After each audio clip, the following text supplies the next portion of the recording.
Welcome back to my channel. তো আজকের video হচ্ছে আমাদের টুরিস্টের ব্যাপারে। তো আজকে আমরা বেরিয়ে পড়েছিলাম একটি ঘোরার উদ্দেশ্যে। তো যাই হোক, আজকে আমরা বেরিয়ে পড়েছি কম্পিউটার ক্লাস থেকে। তো এই যে হচ্ছে আমাদের স্যার, বাকি স্যার স্টুডেন্ট। আজকে বেরিয়ে পড়েছি, রওনা দিয়েছি আমরা একটা হোটেলের উদ্দেশ্যে। তো এখন তোমরা দেখতে থাকো এবং আমরা আজকে আগে থেকে বাকিটা তোমাদের সেই বই আমরা পড়েছিলাম ভূগোল বইয়ে গিরিয়া অঞ্চল।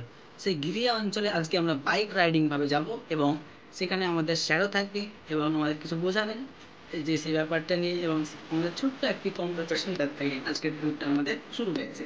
তো আমি আজকে দেখাতে যাব যে আমরা সেই গিরিয়া অঞ্চলের সেই যে পদ্মা নদী এবং একটা ভাগীরথী নদী, দুটো নদী, আসলে এটা পদ্মা একটা ভাগীরথী নদী।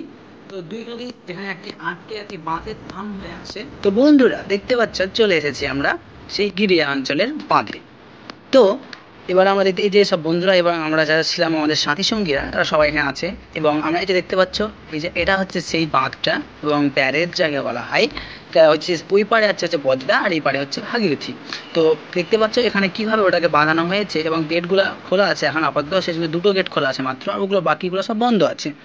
তো তারপরে আমরা এই যে দেখবো উপর থেকে, এটা সব এখন এগুলো মানে অতি পুরনো হয়ে গেছে, বহুত দিন সেজন্য জং ধরে গিয়েছে এবং এগুলো সব রঙের ব্যবস্থা করা হয়নি এখন পর্যন্ত।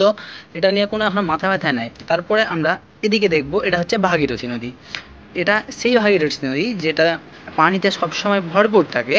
তো এটা কীভাবে এখানে আস্তে আস্তে বন্ধ করা হয়েছে সেটা তোমরা দেখতেই পাচ্ছ। তো দেখা যাচ্ছে এখান থেকে যেটা ভাগীরথী নদী এবং এদিকটা যেটা দেখতে পাচ্ছ, এটা ব্রিজের এই ডান পাশটা, এটা হচ্ছে পদ্মা নদী। তো এবার যাই হোক, এখানে আমরা অনেক ঘোরাঘুরি করলাম, এবার আমরা আগাই বাড়ির দিকে।